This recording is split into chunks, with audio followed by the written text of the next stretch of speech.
I love getting a new divination deck, seeing the great art, looking at the differences and the similarities from the other decks that I've used. And if you're watching this, I bet you feel much the same way. Or at the very least, you're considering getting a deck of your own. But maybe all these new cards feel overwhelming or disconnected. The deck itself feels different in your hands. It's just strange, and there's not that sense of connection that maybe you have with your older decks or that you've ever had with a deck of cards. That's normal. I've got some handy, simple ways that you can get all nice and cozy with your new deck so that you can get better, more accurate, and way more entertaining readings moving forward. Hello lovelies, and welcome to Squeaky's Cauldron. I am your host, Sarah Evergreen. I am a spiritual coach focusing on inner child work, shadow work, boundaries, and working with deities. Today's episode is all about getting to know your new tarot or oracle deck. Whether you are a seasoned practitioner or you are someone who is entering into the world of divinatory cards for the first time, this episode is going to be right up your alley. If you are quite practiced, there may be some things in here that you've never heard of before, or refreshers on things that you know but have kind of gone along the wayside. And if you're brand new, these techniques are super simple to put into practice right now as soon as you take the plastic off that shiny new deck of cards you got. The very first thing that I want to drive home is that your tools, any tool you use, whether it's a deck of cards or your athame or incense or your meditation cushion, your yoga mat, all of these things are relationships that you have. Everything is a relationship. That includes human to human, but it also includes, like, my favorite sweater. This is not my favorite sweater, but I have a relationship with this garment. It includes your relationship with yourself, and it 100% includes the relationship that you have with your tarot cards. And the deeper and better that relationship is, the deeper and better your readings are going to be, because you have that back and forth in place. You know the cards and they know you, and you're working together. Just like a relationship with a human being or with a pet, that relationship does take some time to develop, and it takes some effort to develop. You can't, generally speaking, dive into working with a brand new tool without having anything established between you and the tool and expect that you're gonna have like this great, amazing, mind-blowing experience with it. Of course, there are exceptions, just like there are exceptions with human beings. Every once in a while, you'll meet someone who you're just like, oh fuck, I've known you forever. The same can happen with your tools. However, across the board, generally speaking, that won't be the case. But it's not difficult to develop that relationship. It just takes some intention. And here are 3 great ways to do that with your brand new tarot or oracle deck.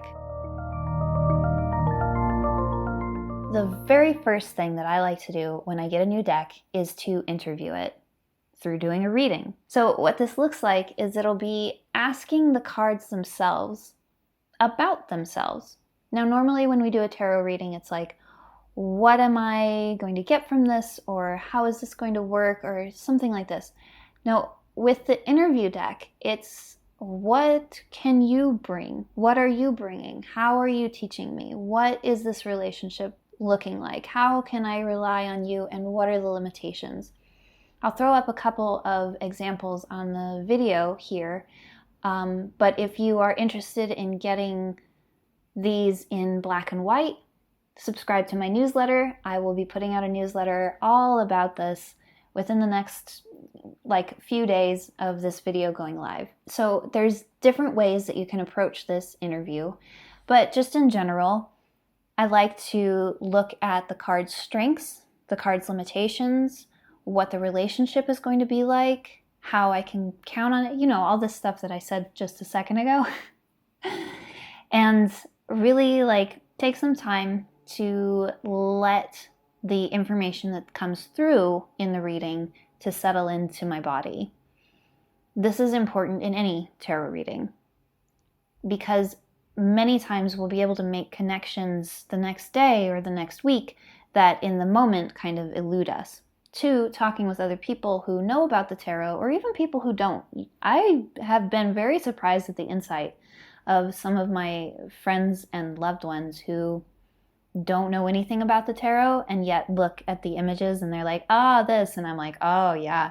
So talk about it with people that you trust, and like I said, allow that to just filter through. Continue to talk to the deck, and maybe even do this interview process a couple or 3 times if that feels right to you. But even just once is going to give you a great jumping off point. Just real quick, if you are enjoying this video, please give me a like. It helps the channel, it helps me out, and if this is your first time here or your 15th time here or whatever, and you haven't subscribed yet, this is your perfect opportunity, your little nudge reminder to go ahead and hit that subscribe button and hit the notification bell as well. There are great episodes that are put out at least once a week, and I don't want you to miss any of them. To subscribe to my newsletter, just go to squeakyscauldron.com/moon pages. I will also leave the link in the show notes. Another great way to get to know your new tarot or oracle deck is to just go through every single card. Look at every single card and spend time with every single card, so that you get to know the shape of it, the flavor of it, what resonates to you, maybe what doesn't resonate with you, what pops out in these images. How does the feel of the deck itself resonate with the feel of you in your body? And it's a bit like when you meet a new person and you're like, hey, who are you? Tell me about yourself. Tell me these snippets of your life. Tell me your hopes and dreams. You're getting insight into the different parts of this person. And when you do this with your tarot cards, you're getting insight into the different parts of the deck. I believe it was, I'm probably wrong about this, but Alejandro Jodorowsky, who sat with the cards, each one, he meditated for 78 days, essentially. And every day he meditated with a different card. And he would sit and he'd put it in front of him.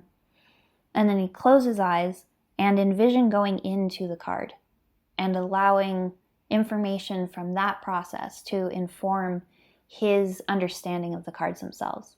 And I think this could be a very helpful, if somewhat time-consuming practice that you don't have to take to that extreme, but maybe sitting down with a notebook and going through each of the cards and just allowing something to come through with each one and then making a little note. This doesn't have to be something that's like, okay, I've made this note, this is what the card means. No, it's that building that relationship, getting to know each other, spending that time and energy in saying, okay, I'm here for you, you're here for me, let's work together. And my third practice for creating a great relationship with your new tarot or oracle deck is physical proximity. That means keep your cards close. Like, carry them around in your pocket for a while if you have pockets big enough, because you are a guy and you wear guy pants. Or you wear cargo pants, and that's awesome. You can also sleep with them, like either next to your bed or underneath your pillow if you want a block of cards underneath your pillow. You can get naked and put them all over your body and allow them to like get that kind of osmosis thing going and get like intimate with them.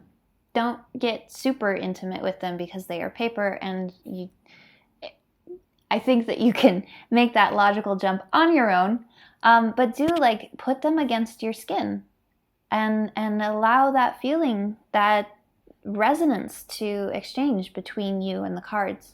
You can also just take one card and put it under your pillow when you go to sleep at night and ask for visions or insight into that particular card. And then of course you'll want to wake up and make a recording, or, well, a recording of some kind, whether that's written down or a voice recording, which is how I record my dreams these days, because it's way fucking easier and I don't have to turn on a light. If you're interested in working with me one-on-one, whether that's with inner child work, shadow work, or working with deities, or you're just looking for general spiritual coaching in order to move yourself to the next level in your life, please check out my coaching offers. The link is in the show notes.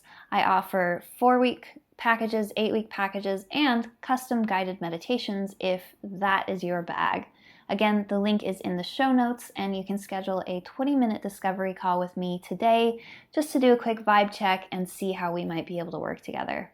So it's very important and very, very helpful to develop these relationships with your tools, specifically with your tarot and oracle decks.